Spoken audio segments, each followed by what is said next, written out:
Prince William, Duke of Gloucester, from Wikipedia, the free encyclopedia, available at en.wikipedia.org. Prince William, Duke of Gloucester, July 24th, 1689 through July 30th, 1700, was the son of Princess Anne, later Queen of England, Ireland, and Scotland, from 1702, and her husband, Prince George, Duke of Cumberland. He was their only child to survive infancy.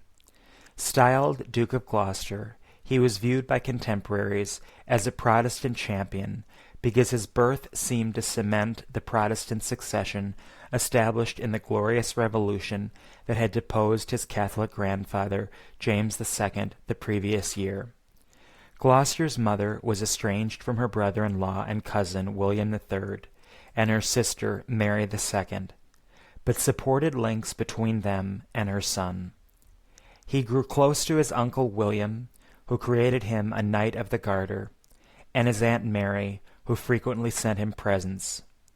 At his nursery in Camden House, Kensington, he befriended his Welsh body servant, Jenkin Lewis, whose Memoir of the Duke is an important source for historians, and operated his own miniature army called the House Guards, which eventually comprised 90 boys. Gloucester's precarious health was a constant source of worry to his mother. His death in 1700 at the age of 11 precipitated a succession crisis, as his mother was the only individual remaining in the Protestant line of succession established by the Bill of Rights 1689.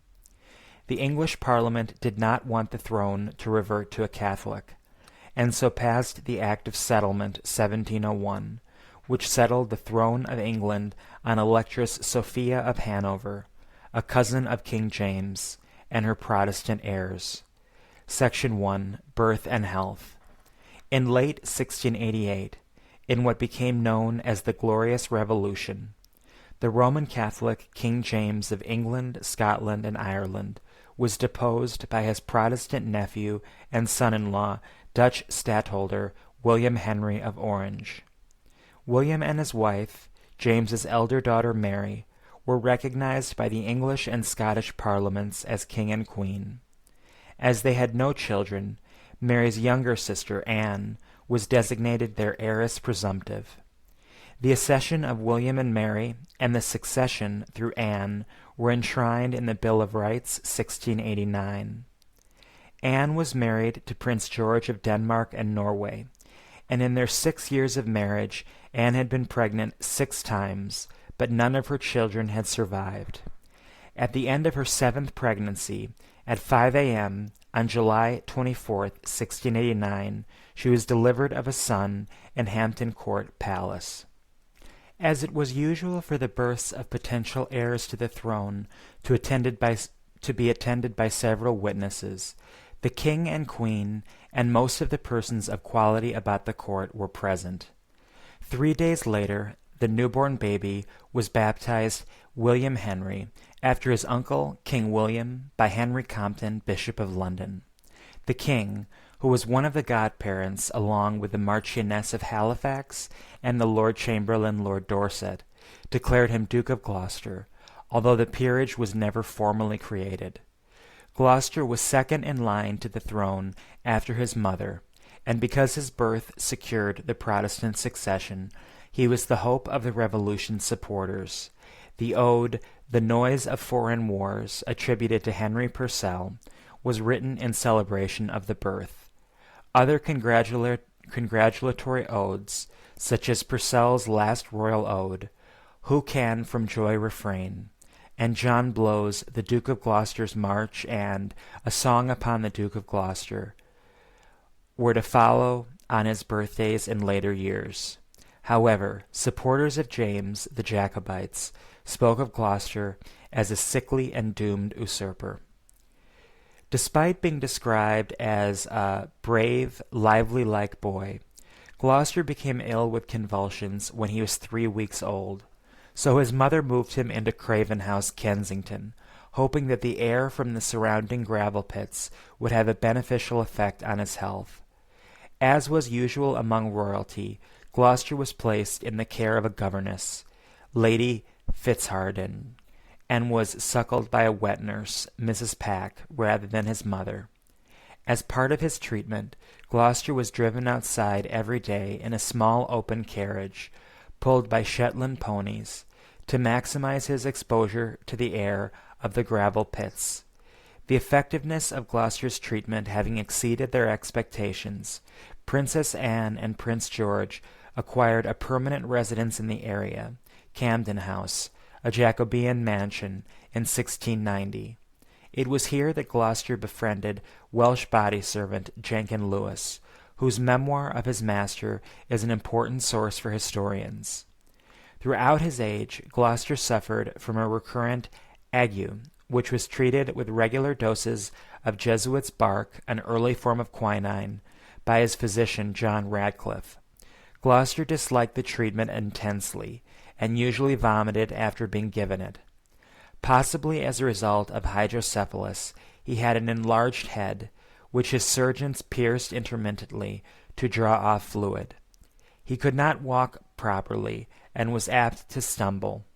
Nearing the age of 5, Gloucester refused to climb stairs without 2 attendants to hold him, which Lewis blamed on indulgent nurses who overprotected the boy. His father birched him until he agreed to walk by himself. Corporal punishment was usual at the time, and such treatment would not have been considered harsh. Section 2. Education. Gloucester's language acquisition was delayed. He did not speak correctly until the age of 3, and consequently the commencement of his education was postponed by a year. The Reverend Samuel Pratt, a Cambridge graduate, was appointed the Duke's tutor in 1693.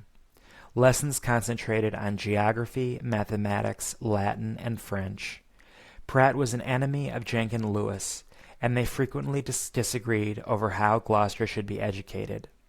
Lewis remained Gloucester's favorite attendant because, unlike Pratt, he was knowledgeable in military matters, and could therefore help him with his house guards, a miniature army consisting of local children. Over a couple of years from 1693, the size of the army grew from 22 to over 90 boys. Princess Anne had fallen out with her sister and brother-in-law, William and Mary, and reluctantly agreed to the advice of her friend, the Countess of Marlborough, that Gloucester should visit his aunt and uncle regularly to ensure their continued goodwill towards him. In an attempt to heal the rift, Anne invited the king and queen to see Gloucester drill the house guards. After watching the boys' display at Kensington Palace, the king praised them, and made a return visit to Camden House the following day. Gloucester drew closer to his aunt and uncle. The queen bought him presents from his favorite toy shop regularly. Her death in 1694 led to a superficial reconciliation between Anne and William, which occasioned a move to St. James's Palace, London. Gloucester having tired of him, Lewis only attended St. James's every 2 months. On his 7th birthday, Gloucester attended a ceremony at St. George's Chapel, Windsor Castle, to install him as a Knight of the Order of the Garter, an honor the king had given him 6 weeks before. Gloucester became ill during the celebratory banquet afterwards, and left early, but after his recovery went deer hunting in Windsor Great Park, where he was blooded by Samuel Masham, his father's page. Princess Anne wrote to the Countess of Marlborough, "My boy continues yet very well, and looks better, I think, than ever he did in his life. I mean more healthy, for though I love him very well, I can't brag of his beauty." During the trial of Sir John Fenwick, who was implicated in a plot to assassinate King William, Gloucester signed a letter to the king promising his loyalty. "I, your Majesty's most dutiful subject," the letter read, "had rather lose my life in your Majesty's cause than in any man's else, and I hope it will not be long ere you conquer France."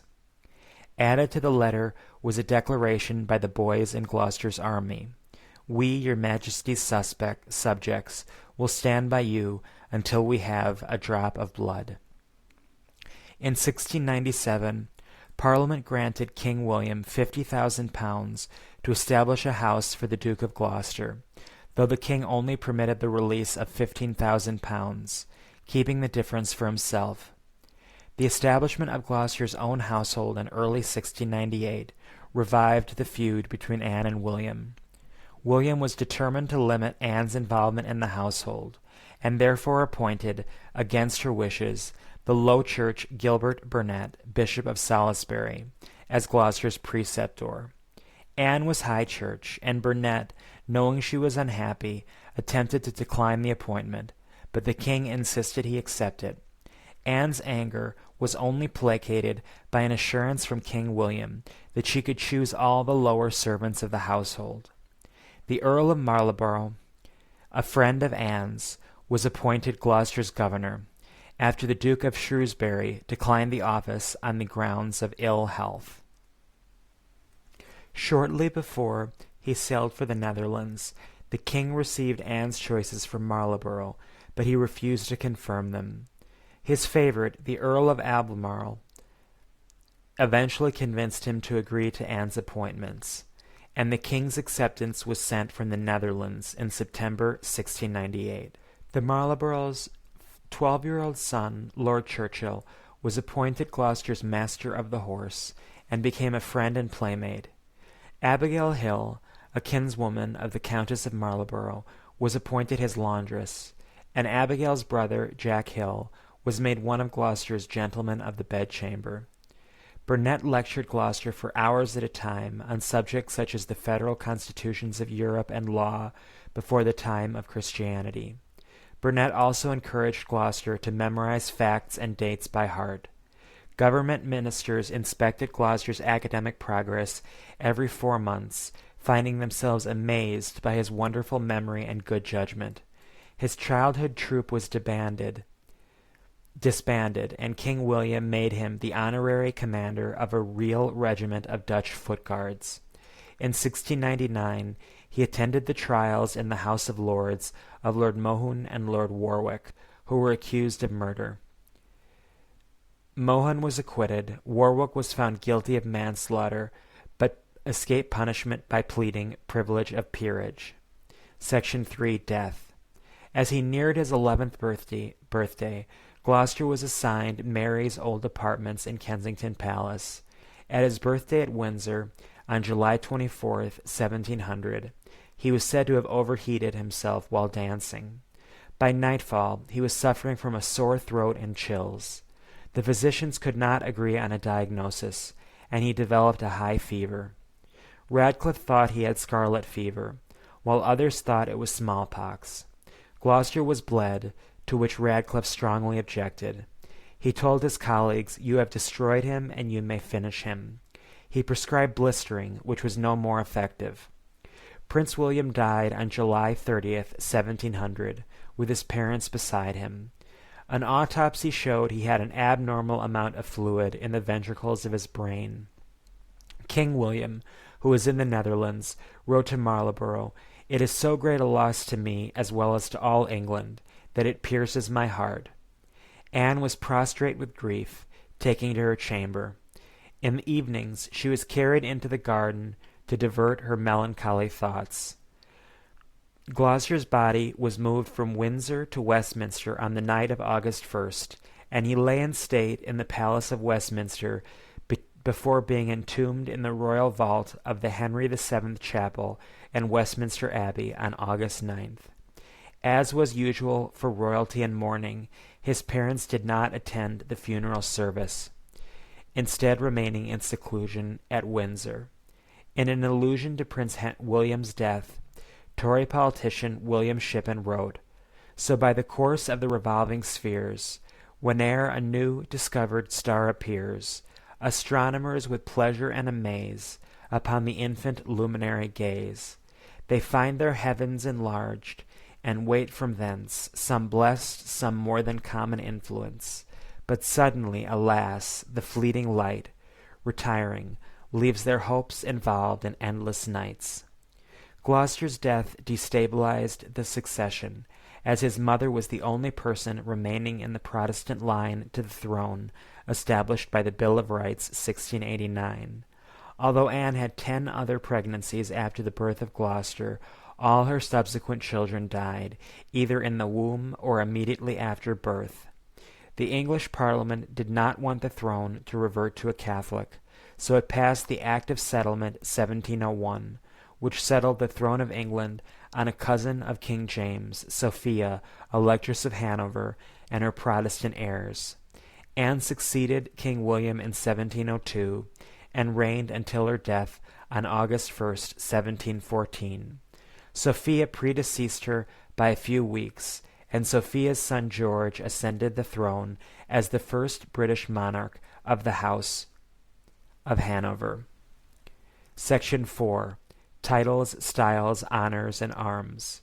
William was styled as His Royal Highness Prince William, Duke of Gloucester. Section 4.1. Honors. Knight of the Garter. Granted January 6, 1696. 4.2. Arms. Gloucester bore the royal arms, differenced by an innischutan of the Danish coat of arms, and a label of 3 points argent, the center point bearing a cross gules. This sound file and all text in the article are licensed under the Creative Commons Attribution Share Alike 3.0 Unported License, available at creativcommons.org/licenses/BA-SA/3 Z.